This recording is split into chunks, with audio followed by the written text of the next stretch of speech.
Morning, guys. So today we are going to continue from the last class. The last few classes we were studying about the functionalities of the heart, as well as the work. Functionalities of the heart, as well as the purpose of measuring the heart's electrical activity. Heart's electrical activity, once measured, it can be picturized into something which we named it as electrocardiogram, ECG, right? And also we studied some of the methods in പറയാൻ the most important method, that is a 12 lead system actually. We studied that how the 12 lead system can be useful for measuring the ECG. What is the purpose of actually measuring this? Because ECG can give you an insight about the electrical activity of the heart. So and ഞാൻ ഒരു കാര്യം പറഞ്ഞു last ക്ലാസ്സിൽ ആ Einthoven triangle. ആ Einthoven triangle is nothing but a vector diagram actually. So once that particular diagram gets deviated, say for example അതിൽ ചെറിയ ഒരു ആംഗിളിൻ്റെ മാറ്റം, നിങ്ങൾ ട്രയാങ്കിൾ ഓർമ്മയില്ലെങ്കിൽ പഴയ ക്ലാസ് എടുത്ത് നോക്കണം.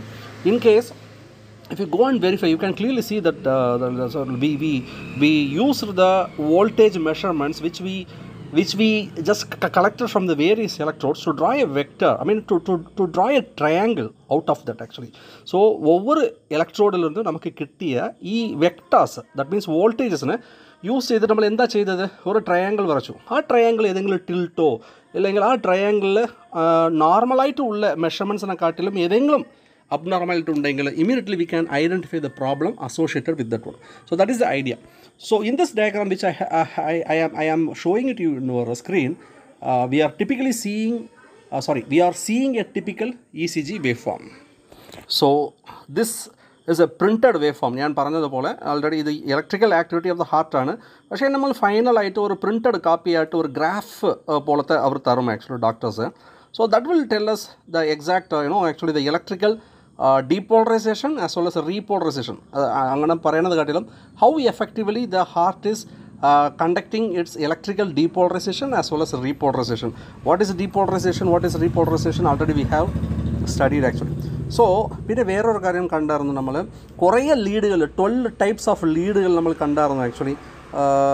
ഒന്ന് ലൈക്ക് ഒവ്വൊരു കയ്യിലും പിന്നെ കാലിലും അങ്ങനെ കുറച്ച് ലൈക്ക് അറേഞ്ച്മെൻറ്റ്സ് കണ്ടായിരുന്നു. പിന്നെ ഹാർട്ടിൻ്റെ സൈഡിൽ ആക്ച്വലി കുറച്ച് ലീഡുകൾ കണ്ടായിരുന്നു.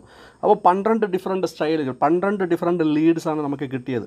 So that means 12 different vectors will be getting, 12 different measurements will be getting. വെക്ടേഴ്സാണ്, അതും വെക്ടേഴ്സാണ്, തെറ്റൊന്നുമില്ല. പക്ഷേ what I am trying to say is 12 different wave forms ആണ് നമുക്ക് കിട്ടുന്നത്. അപ്പോൾ as I said in the previous class, it is a way of looking in to the heart from some dimensions. ഒவ்வொரு സൈഡിൽ നിന്ന് ആ ഹാർട്ടിൻ്റെ ആക്ടിവിറ്റി നമ്മൾ നോക്കുന്നത് പോലെയാണ്. അപ്പോൾ മൊത്തത്തിൽ ഈ എല്ലാ റീഡിങ് നമുക്ക് കിട്ടുമ്പോൾ will be having the complete picture. So this also we have shown you in the we have discussed in the previous class actually. So ഇതെന്ന് പറയുന്നത് ലൈക്ക് ഞാൻ പറഞ്ഞായിരുന്നു actually this is the way, താഴെന്ന് നോക്കുമ്പോൾ like say for example lead 2, എൻ്റെ കയ്യിൽ ആ പെന്നില്ല, അതുകൊണ്ട് എനിക്ക് മാർക്ക് ചെയ്യാൻ പറ്റുന്നില്ല. But I hope you can see that actually lead 2 60 degree ഇതുണ്ടല്ലോ, 60 ഡിഗ്രി ഞാൻ ഇട്ടിട്ടുണ്ട്. അപ്പോൾ ഇത് ഒവ്വൊരു വാല്യൂസും ഒവ്വൊരു ആംഗിളിലിരുന്ന് നമുക്ക് കിട്ടുന്ന ഒരു ഇലക്ട്രിക്കൽ ആക്ടിവിറ്റീൻ്റെ ഇൻഫർമേഷൻസാണ് ആക്ച്വലി. സോ 0 ഡിഗ്രി തൊട്ടുണ്ട്, 0 ഡിഗ്രി -30 -150 അങ്ങനെ ഒവ്വൊരു ലീഡുകളും ആ ആക്സിസിലിരുന്ന് ആ electrical activity of the heart നമ്മൾ നോക്കണതാണ് ആ ആക്സിസിലിരുന്ന്. ഓക്കെ അല്ലേ, the way how you are looking in to the heart that varies actually.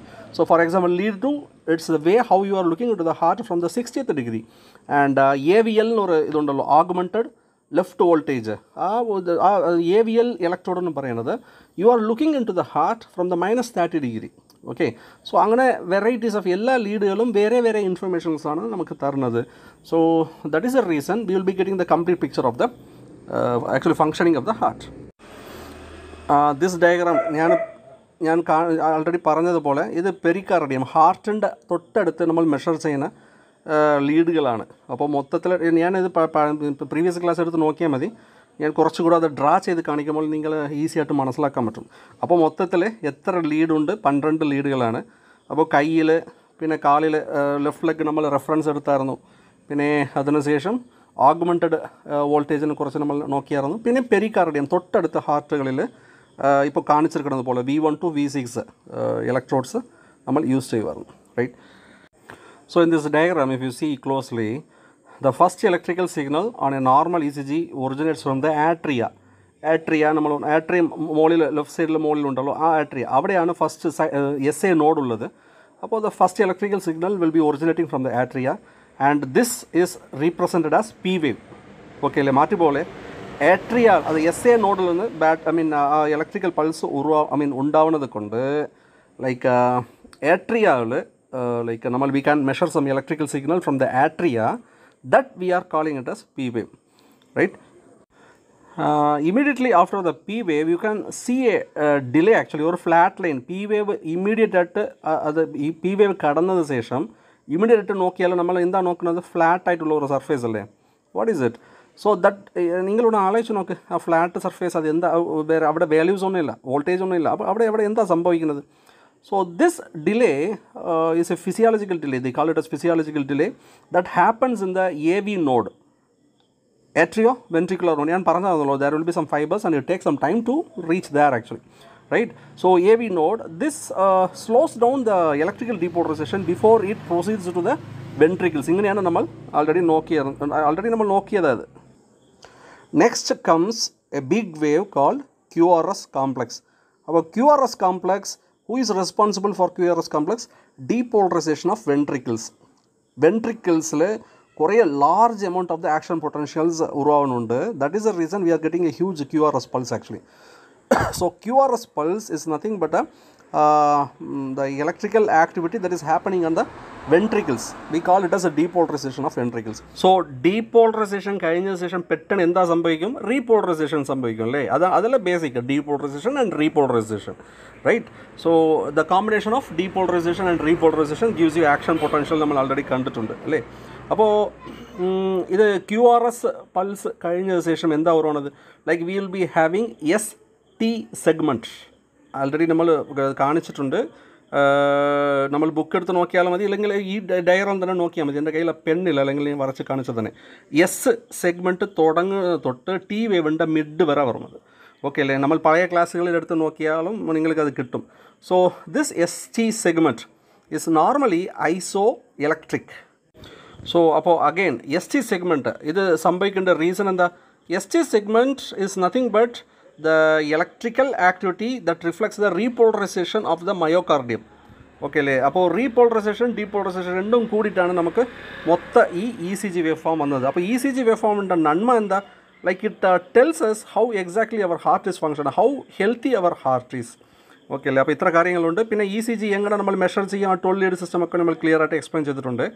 ഇനി നെക്സ്റ്റ് ഇതിലേക്ക് പോവാം. Next topic block diagram.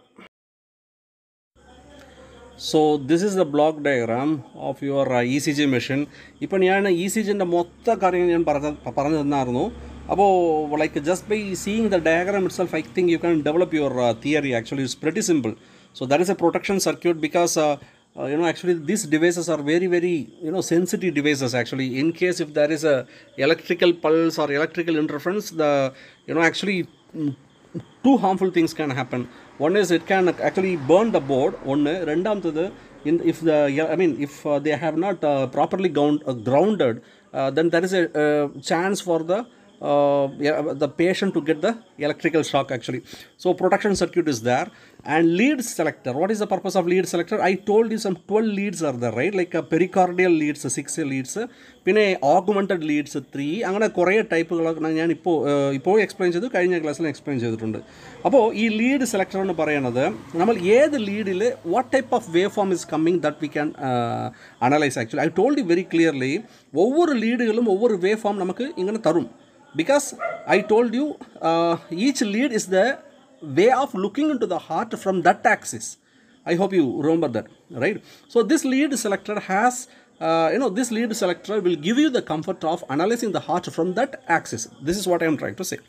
Okay, and then there is a calibration circuit in case if the doctor finds any problem with the actually waveform, he can reset it, or else he can find the fault so that he can recalibrate it. Generally, doctors won't do the recalibration. Generally, the actual technicians who support the doctors will do that, and then it is followed by the instrumentation amplifier, which removes the and actually common mode rejection ratio ഓർമ്മയുണ്ടോ ഈ C ലേണിങ്ങിൽ പഠിച്ചിരിക്കും അല്ലേ ഈ C based subject നിങ്ങൾ ഉറപ്പായിട്ട് പഠിച്ചിരിക്കും അപ്പോൾ this instrumentation amplifier basically will remove the noise actually when the noise is being removed, automatically what happens to the CMRR? It gets improved. Okay. What else? Upon noise remove chemol, we have to be very careful because I told you that this instrument is very sensitive, pretty sensitive. So the denoising circuit which you are using for some other purposes cannot be used here. I'll keep it in mind. Okay, like biomedical like exclusive circuit. And filtering is there. Filtering, of course, it's a part of the denoising circuit actually. And finally, once after the filtering is over, we have an amplifier. And in case if you are recording it in a computer by using your hard disk and all, you can do that, or else you will have an additional driver amplifier that is required because the signal which you are procuring from the ECG is pretty weak actually. So we need to drive it further so that it can be either drawn in a graph, or else it can be recorded in a or else it can be recorded in a computer as well. അപ്പോൾ ഗ്രാഫായിട്ട് നമ്മൾ വരച്ചെടുക്കാൻ പറ്റും. ഗ്രാഫായിട്ട് വരയ്ക്കണമെങ്കിൽ further ഒരു amplifier ഉണ്ട്, അല്ലെങ്കിൽ കമ്പ്യൂട്ടറിൽ നമ്മൾ ഡയറക്റ്റായിട്ട് save ചെയ്യാനും പറ്റും. ഓക്കെ അല്ലേ? So that's it. വേറെ എന്താ ഉള്ളത്? So as I told by seeing the block diagram, the protection circuit ഇവിടെ ഇത് മാത്രം ഇട്ടിട്ടുണ്ട്. പക്ഷേ ഇത് മാത്രമല്ല protect system from the higher level voltages, അത് മാത്രമല്ല it also protects the patient from getting exposed to the electric current that I told you. And lead selector ഇതിൽ ഇട്ടിരിക്കുന്നത് പോസിറ്റീവ് നെഗറ്റീവ് ടെർമിനൽ മാത്രം സെലക്ട് ചെയ്യാൻ രീതിയിൽ ഇട്ടിരിക്കുന്നത്. അങ്ങനെയല്ല, ലീഡ് സെലക്ടർ എന്ന് പറയുന്നത് it can choose the negative polarity as well as both the polarity we can choose, that is there. But having said that, lead selector will give you the control, give you the option of choosing the leads which is under study. ഞാൻ already പറഞ്ഞ പോലെ 12 ലീഡുകളുണ്ട്, ഏത് lead വേണമെങ്കിലും നമ്മൾ select ചെയ്തെടുക്കാം. And calibration അത് basic ആണ്. പിന്നെ ഫോൾട്ട് ഡിറ്റക്ടർ, പിന്നെ ഫിൽറ്ററിലേക്ക് വന്നാലേ low pass filter, because low frequency noises ഉറപ്പായിട്ട് it will be playing as an artefacts so that the doctor it may be hindrance for the doctor for doing a diagnosis. അപ്പോൾ low pass filter ഉണ്ട്, അത്യാവശ്യത്തിന് high pass filter ഉണ്ട്, notch filter, പിന്നെ ഒരു oscilloscope. ഞാൻ പറഞ്ഞതുപോലെ in case if you want to draw a graph to just ഒരു വിഷ്വലായിട്ട് നമ്മൾ കാണിക്കണമെങ്കിൽ they will be using that actually oscilloscope. Sometimes not sometimes, many times the patient requests a hard graph, right? Graph വീട്ടിൽ കൊണ്ടുവരുമല്ലോ നമ്മൾ, വീട്ടിൽ ആരെങ്കിലും പോയാലും ആ ഗ്രാഫ് എന്ന് പറയുന്നത് the oscilloscope, in the oscilloscope whatever they are displaying it, the same thing by using some pen motors and all, they will be drawing that in a graph actually. electrical stimulated graph എന്ന് പറയും. Okay, അപ്പോൾ അത് ഒരു specially designed ഒരു stylus ആണ്. ആ stylus ഈ information അകത്ത് പറയുന്ന ഇൻഫർമേഷൻ യൂസ് ചെയ്തിട്ട് അത് ലൈക്ക് ECG വേവ് ഫോമിനെ അങ്ങനെ ഡ്രോ ചെയ്ത് തരും, അത്രയേ ഉള്ളൂ. അപ്പോൾ in exams most probably they will be asking you the Einthoven triangle, അത് ഉറപ്പായിട്ട് വരും അത് ആക്ച്വലി. പിന്നെ ഈ ലീഡ് സിസ്റ്റങ്ങളുണ്ടല്ലോ, lead system, varieties of lead system, അത് ഉറപ്പായിട്ട് ചോദിക്കും, അതും ചോദിക്കും. Suppose in case if the question is little bit easier for you, in case if the actually they want to set you some easier questions, they will be asking this question, block diagram വളരെ easy ആണ്. So the module 2 is over. As I have mentioned earlier, this is a pretty easy subject actually, but scoring subject ആണ്, നല്ല കുറേ മാർക്കുകൾ എടുക്കാം. Okay, so module 2 is over. If possible, I will be sending you some important questions from module 1 as well as module 2 tomorrow. Thank you very much.